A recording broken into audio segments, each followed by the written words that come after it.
పితా పుత్ర పవిత్రాత్మనామమున ఆమెన్. క్రీస్తునాథుని యందు మిక్కిలి ప్రియ సహోదరి సహోదరులారా, కార్మిక జోజప్ప గారి యొక్క మహోత్సవ వాక్య పరిచర్యకి మిమ్మందరినీ ప్రేమతో ఆహ్వానిస్తూ ఉన్నాను. మత్తయి శుభవార్త 13వ అధ్యాయము 54వ వచనము నుండి 56వ వచనము వరకు. యేసు తన పట్టణమును చేరెను.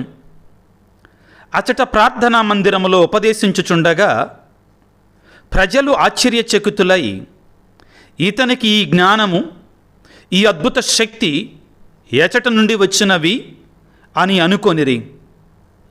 ఇతడు వడ్రంగి కుమారుడు కాడా? ఇతని తల్లి మరియమ్మ కాదా?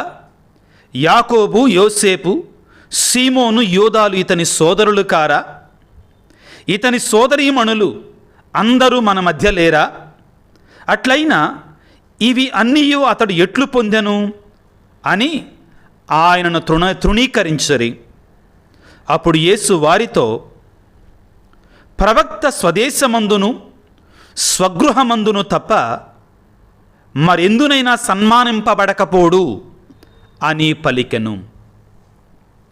క్రీస్తునాథుని యందు మిక్కిలి ప్రియులకు సహోదరి సహోదరులారా, మే నెల 1వ తారీఖుని యావత్ ప్రపంచము కూడా మేడేగా కార్మికుల దినోత్సవముగా కొనియాడుతూ ఉంది. కర్షకుల, కష్టపడేటువంటి వారి దినోత్సవముగా కొనియాడుతుంది. అయితే కథోలిక శ్రీసభ ఈ మే నెల 1వ తారీఖున కార్మికులకే ఆదర్శవంతుడైనటువంటి, కార్మికుడైనటువంటి పునీత జోజప్ప గారి యొక్క మహోత్సవాన్ని మనందరినీ కూడా కొనియాడమని ఆహ్వానిస్తుంది. ప్రియులకు దేవుని బిడ్డలారా, ఒకానొక రోజున ఒక దైవ సేవకుడు, గొప్ప ప్రార్థనాపరుడు ఒక ఓడలో ప్రయాణమై వెళుతూ ఉన్నాడు. తనతో పాటు చాలామంది ప్రయాణికులు వెళుతున్నారు. ఆ ఓడలో ప్రయాణమై వెళుతూ ఉన్నారు. అయితే ఉన్నట్టుండి ఒక రోజున ఆ ఓడలో ఒక మూలన పెద్ద మంటలు చెలరేగాయి. అగ్ని అంటుకుంది. అందరూ భయపడిపోయారు.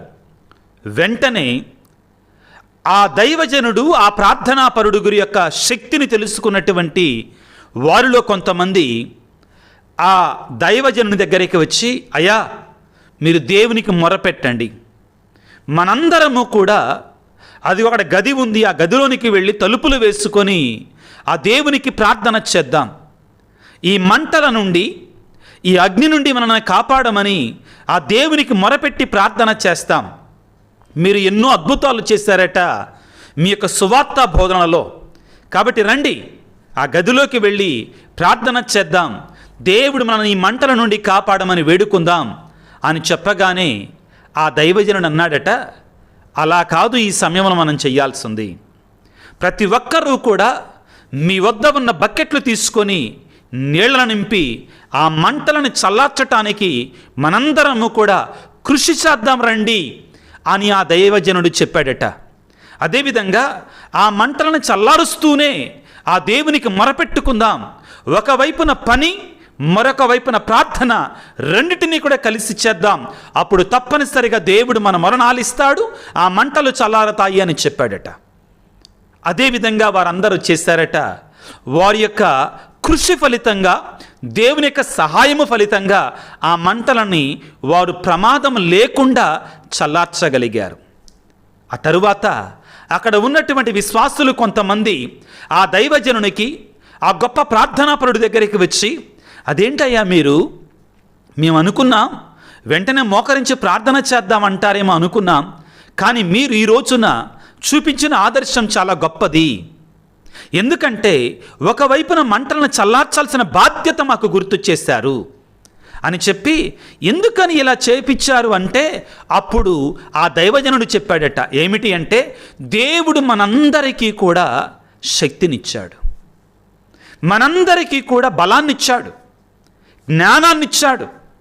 ఆ దేవుడిచ్చిన జ్ఞానాన్ని, దేవుడిచ్చిన బలాన్ని, శక్తిని మనం అవసరమైనప్పుడు వినియోగించాలి, వాడుకోవాలి. అంతేకాని ఆపద వచ్చినప్పుడు మనం చేయాల్సిన ధర్మాన్ని, మనం చేయగలిగిన పనిని, మన విద్యుత్ ధర్మాన్ని మరిచిపోయి చేతులు మోడ్చి ప్రార్థన చేయాలని దేవుడు కోరడు. దేవుడు మనకు శక్తినిచ్చాడు. అవును, ప్రార్థన చేసేటప్పుడు ప్రార్థన చేయాలి, కానీ పని చేసేటప్పుడు దేవుడిచ్చినట్టు ఆ శక్తిని వినియోగించి మనం కష్టపడి పని చెయ్యాలి అని చెప్పాడట, వివరించాడట. ఆ దైవజనుడు ఆ రోజున ఈ విధంగా అన్నాడు, క్రైస్తవులనేటువంటి వారు సోమరులుగా ఉండటానికి వీలు లేదు. దేవుడు క్రైస్తవుల నుంచి కోరుకునేది ఏమిటి అంటే కష్టపడి శ్రమించి ముందుకు నడవాలి అని చెప్పి ఆదికాండం 1వ అధ్యాయంలో 28వ వచనములో దేవుడేమన్నాడు మానవాళితో? ప్రియులారా, మీరు కష్టపడి భూమిని ఆక్రమించుకొని అభివృద్ధి చెందండి అని చెప్పాడు. అదేవిధంగా 3వ అధ్యాయంలో ప్రియులారా ఆదికాండములో ఏమన్నాడు? నీవు కష్టపడి పొట్టకూడు సంపాదించుకో, నేలను దున్ని పొట్టకూడు సంపాదించుకో అని చెప్పాడు. ప్రియులకు దేవుని బిడ్డలారా, ఈ రోజున పునీత జోజప్ప గారు మనకు గొప్ప ఆదర్శంగాను, గొప్ప సుమాతృకగాను నిలబడుతూ ఉన్నాడు. ఏమిటి ఆదర్శం అంటే మనందరం కూడా శ్రమించాలి, కష్టపడాలి. క్రైస్తవులనేటువంటి వారు సోమరులుగా ఉండటానికి అవకాశం లేదు, దేవుడు మెచ్చడు. కాబట్టి శ్రీసభ ప్రియులారా పునీతుల ద్వారా క్రైస్తవ విశ్వాసానికి అందించినటువంటి వేద సత్యం ఏమిటి అంటే దేవుడు కోరుకునేటువంటిది ఓరా ఎత లబోరా. ఓరా అంటే ప్రార్థన, లబోరా అంటే పని. ప్రియులకు దేవుని బిడ్డలారా, క్రైస్తవుడు అనేటువంటి వాడు 2 ఆయుధాలు చేబోనాలి. మొదటిది పని, రెండవది ప్రార్థన. అందుకే మదర్ తెరేసా ఏమని చెప్పింది ప్రియులారా? ప్రార్థించే పెదవుల కన్నా సహాయము చేసే చేతులు మిన్న. ప్రార్థించే పెదవుల కన్నా సహాయము చేసేటువంటి చేతులు మిన్న అని బోధించారు. ప్రియులకు దేవుని బిడ్డలారా, యేసు ప్రభు ఈ లోకంలో జన్మించాలి అనుకున్నప్పుడు ఆయన గొప్ప గొప్ప రాజసౌధాలలో జన్మించలేదండి. కాయకష్టం చేసుకునేటువంటి, శ్రమించేటువంటి, కష్టపడేటువంటి ఒక వడ్రంగి వాని యొక్క ఇంటిలో జన్మించాడు. యేసు ప్రభు ఎవరి కుమారుడట? ఈనాడు మనం చదువుకున్న వాక్యములు ఏమని బోధిస్తూ ఉందంటే మత్తయి శుభవార్త 13వ అధ్యాయం 55వ వచనంలో ఇతడు వడ్రంగి కుమారుడు కాడా? దానిని బట్టి యోసేపు గారు ఏమి పని చేసేవారు మనకు అర్థమవుతుంది. ప్రియులకు దేవుని బిడ్డలారా, ఈ ఆధునిక ప్రపంచంలో వడ్రంగి పని కొద్దిగా సులువైపోయింది.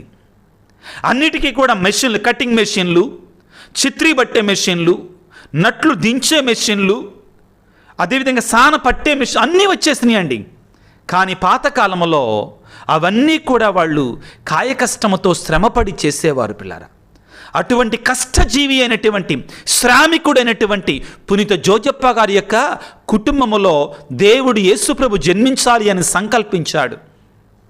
అదేవిధంగా జోజప్ప గారు కాయ కష్టముతో, శ్రమతో ఆయన ప్రియులరా ఇదిగో మరియ తల్లిని యేసుప్రభును పోషించారు, యేసుప్రభును పెద్ద చేసుకున్నారు పిల్లారా.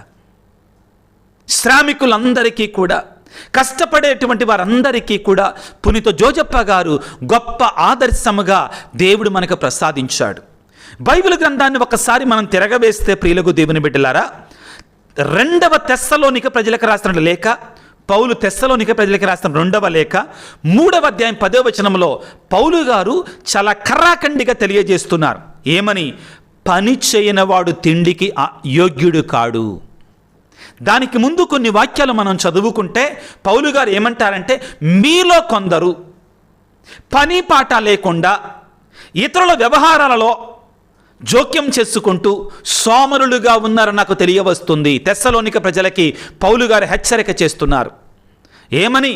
మీలో కొందరు పని పాట లేకుండా సోమరులుగా ఉంటున్నారని, ఇతరుల వ్యవహారాలలో కల్పించుకుంటున్నారని నాకు తెలియజేయబడింది. అట్టి వారిని నేను గద్దిస్తున్నాను అని పలికి ఏమంటారంటే, పని చేయని వాడు తిండికి అయోగ్యుడు అని యేసుక్రీస్తు నామములో గద్దిస్తున్నాను అని పలుకుతారు.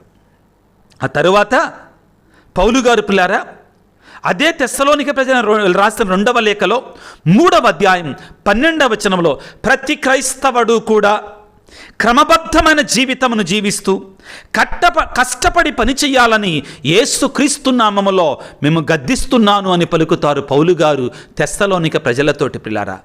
అవును, క్రైస్తవులం అంటే మనం ప్రియులారా శ్రమించాలి, సోమరులుగా ఉండకూడదు. దేవుడు మనకిచ్చినటువంటి 7 చావైన పాపాలలో సోమరితనము కూడా ఒకటని మనం మరచిపోకూడదు. దర్శన గ్రంథంలో ప్రియులారా సోమరులు, బద్ధకస్తులు అనేటువంటి వారు దేవుని రాజ్యంలో ప్రవేశించరు అని కూడా రాయబడి ఉంది.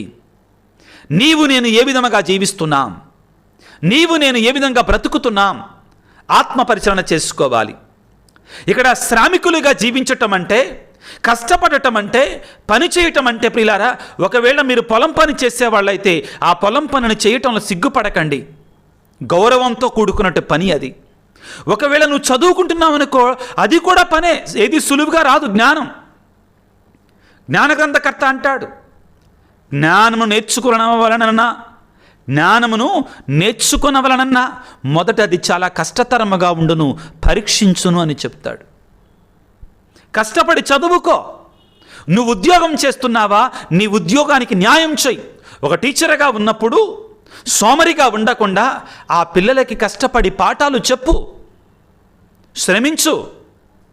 లేకపోతే ఒక కంపెనీలో పనిచేస్తున్నావా, శ్రమించు. ఒక పెయింటర్వా, కష్టపడి పని చేసుకో. ఆధునిక ప్రపంచంలో నేను వింటున్నాను చాలా చోట్ల, ఏమిటి ఒక 2 రోజులు పనికి వెళ్తాడు, అవి అయిపోయేదాకా తాక్కుంటూ కూర్చుంటాడు అంటాడు కొంతమంది. నో, దేవుడు మెచ్చాడు. ఈరోజు పునీత జోజప్ప గారిని కార్మిక జోజప్ప గారిగా మనం కొనియాడుతుంటుండగా, జోజప్ప గారు మనం నేర్పించేది ఏమిటి? శ్రమించాలి. బైబిల్ గంతా మనకు నేర్పించే వేద సత్యం ఇదే ప్రియులకు దేవుని బిడ్డలారా. సీరాకు పుత్రుడని యేసు రాసిన జ్ఞాన గ్రంథము 11వ అధ్యాయం 20వ వచనంలో, నీవు చేయు పనులలోనే ముసలివాడివి కమ్ము, అప్పుడు దేవుడు నిన్ను దీవిస్తాడు. సామెతల గ్రంథం 6వ అధ్యాయం 6 నుండి 11 వరకు మనం చదువుకుంటే ఏమని బోధిస్తుంది పిల్లారా? సోమరి చీమలను చూడుము, అవి ఏ విధంగా కష్టపడుతున్నాయో వాటి నుంచి నేర్చుకో, కష్టపడు, దేవుడిది నీ నుండి కోరుతున్నాడు. అదే సామెతల గ్రంథం 13వ అధ్యాయం 4వ వచనంలో, సోమరిపోతు కంటండి తిండి దొరకదంటండి, కష్టజీవికి సమృద్ధి లభించునట్టండి. అవును ప్రియులారా, ఇదిగో మనం అన్యాయపు మార్గంలో మోసపూరితంగా సంపాదిస్తే ప్రియులారా, అది ఎక్కువ నాళ్ళు నిలబడదు. కష్టపడినటువంటి సంపాదించిన సంపదే మనదవుతుంది ప్రియులారా. పౌలు గారు తిమోతికి రాసిన మొదటి లేఖ 5వ అధ్యాయం 8వ వచనంలో, క్రైస్తవ నాయకుడు, క్రైస్తవ కుటుంబ యజమాని ఏ విధముగా ఉండాలి అంటే, కుటుంబాన్ని కష్టపడి పోషించాలి. ఒకవేళ అలా చెయ్యనటువంటి యజమానుడు అవిశ్వాసుల కంటే కూడా తప్పుటోడు అంటున్నాడు. క్రైస్తవ కుటుంబ యజమానులు ఎలాగుండాలి, తల్లిదండ్రులు ఎలాగా ఉండాలి? కష్టపడి కుటుంబాన్ని పోషించాలి. అలా చెయ్యనటువంటి యజమానుడు అనేటువంటి వాడు అవిశ్వాసి కంటే కూడా తప్పుటివాడు అవుతాడు అని చెప్తున్నాడు పౌలు గారు. నీవు ఒక కుటుంబ యజమానునిగా ఏ విధముగా ఉన్నావు నీవు? ఈ సందర్భంగా ప్రియులైన తల్లిదండ్రులారా, మీకందరికీ ఒక మాట చెప్తున్నాను, మీకు ఇష్టం ఉన్నా లేకపోయినా కానీ, ఈ ఆధునిక ప్రపంచంలో పిల్లలు కుటుంబంలో తక్కువైపోతున్నారు. ఒకళ్ళు కానీ ఇద్దరు కానీ ఉంటున్నారు, పిల్లలు లేరు. కాబట్టి ఆ పుట్టినటువంటి వారిని అతి గారాబంగా పెంచుతున్నాం మనం. చిన్న పని కూడా చేయనీటల వాళ్ళ చేత మనం. దాని ద్వారా మీరు మీ పిల్లలను ప్రేమించటల్లా మీ పిల్లలను మీరు చెడగొడుతున్నారు. నేర్పించు చిన్నప్పటి నుంచే వాళ్ళకి పని, అన్ని పనులు నేర్పించాలి. అవును, ఏ పని కూడా చెడ్డది కాదండి, ఏ పని చెడ్డది కాదు. నువ్వేం చేస్తున్నావు ముఖ్యం కాదు, నువ్వు ఎటువంటి గొప్ప మనసుతో నీ పనిని చేస్తున్నావు. You should love the work that you are doing. ఇది జోజప్ప గారు మనకు నేర్పిస్తున్నారు పిల్లారా. ఇది చాలా అవసరం ప్రియులకు దేవుని బిడ్డలారా.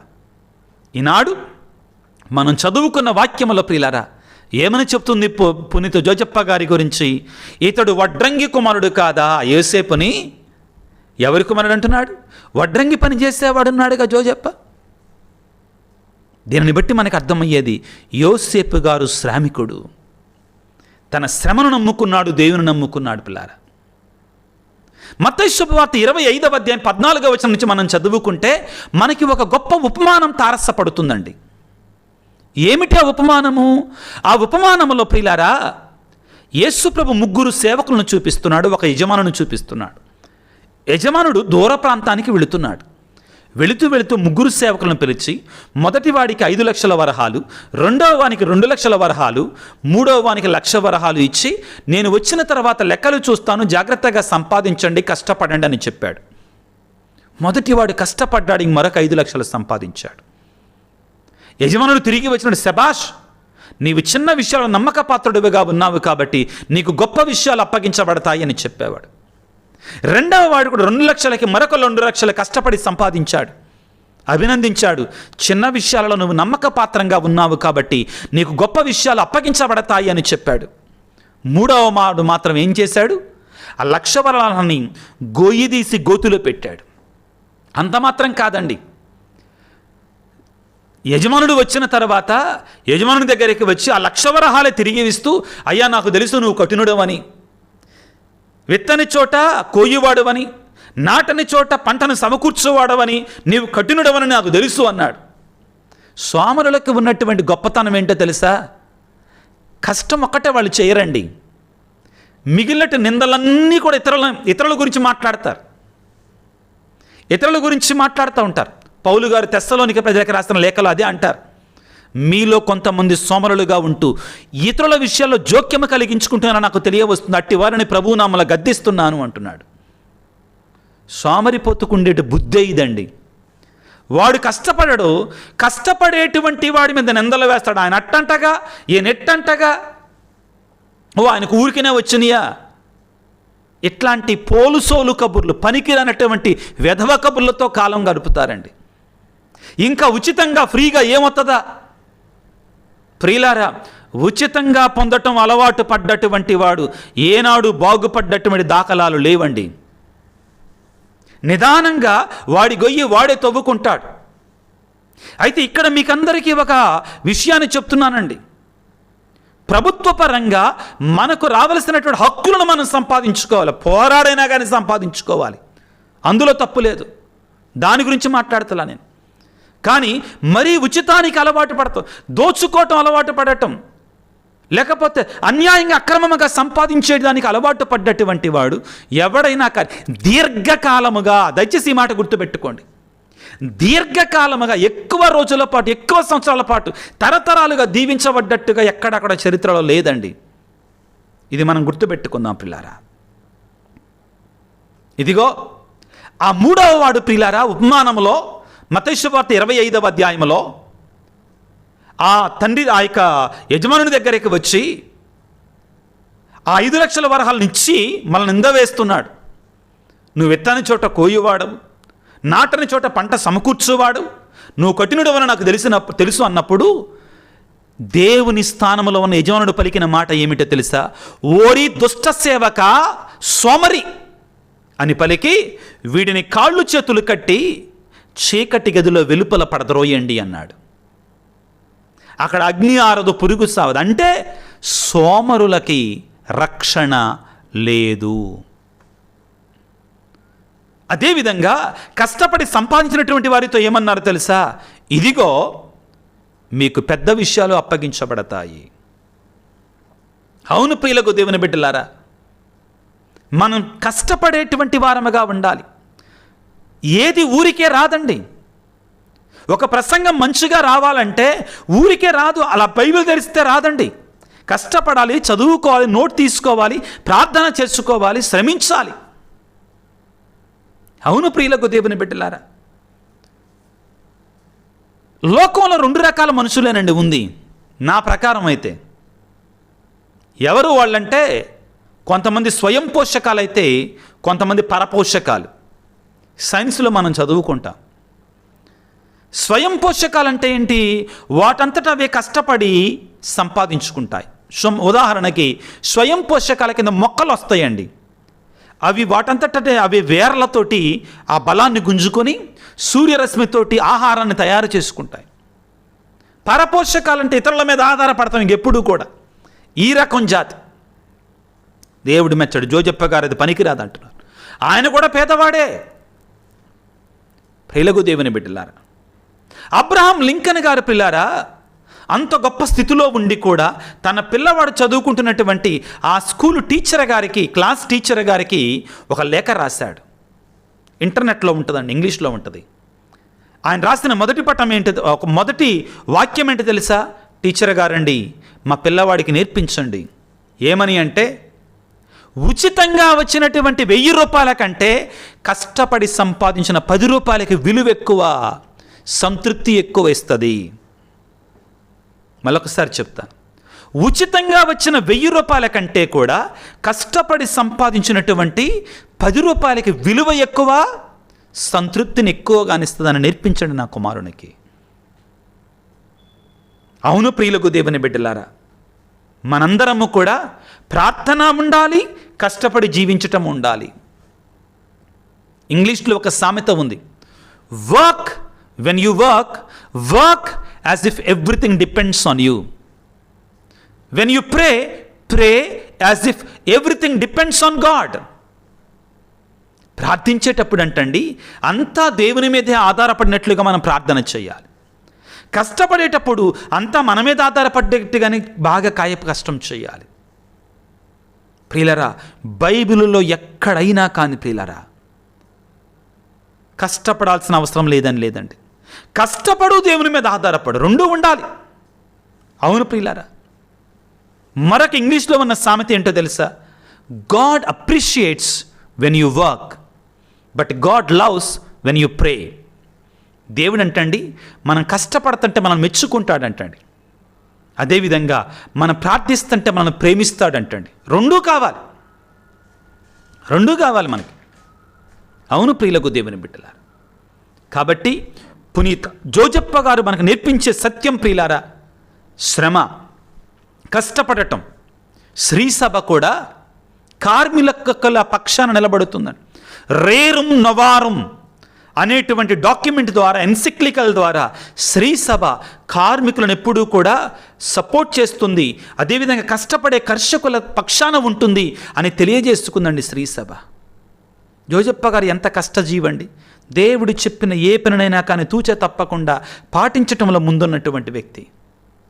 లూకాసు వార్త 2వ అధ్యాయం 5వ వచనంలో మరియ తల్లిని, గర్భములో పెరుగుతున్నటువంటి చిన్నారి వలన తీసుకొని ఆయన నజరేతు నుండి బెత్లెహేము నగరానికి వెళ్ళాడు. శ్రమ, మరలా తిరిగి వచ్చాడు. ఆ తర్వాత మత్తయి శుభవార్త 2వ అధ్యాయం 13వ వచనంలో ప్రియులారా ఏం జరుగుతుంది అక్కడ? దేవుడు మరలా ఏమంటాడు? ఈ పిల్లవాడిని మరియతల్ని తీసుకొని ఐగుప్తునకు పారిపోమన్నాడు. ఎంత శ్రమ! అది అయిపోయిన తర్వాత మళ్ళా తిరిగి రమ్మన్నాడు.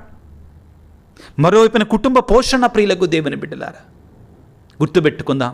బైబిల్ ఈ రోజున పునీత జోజప్ప గారి యొక్క పండగ రోజున మనందరికీ నేర్పించే సత్యం ఏంటంటే, శ్రమించు, కష్టపడు.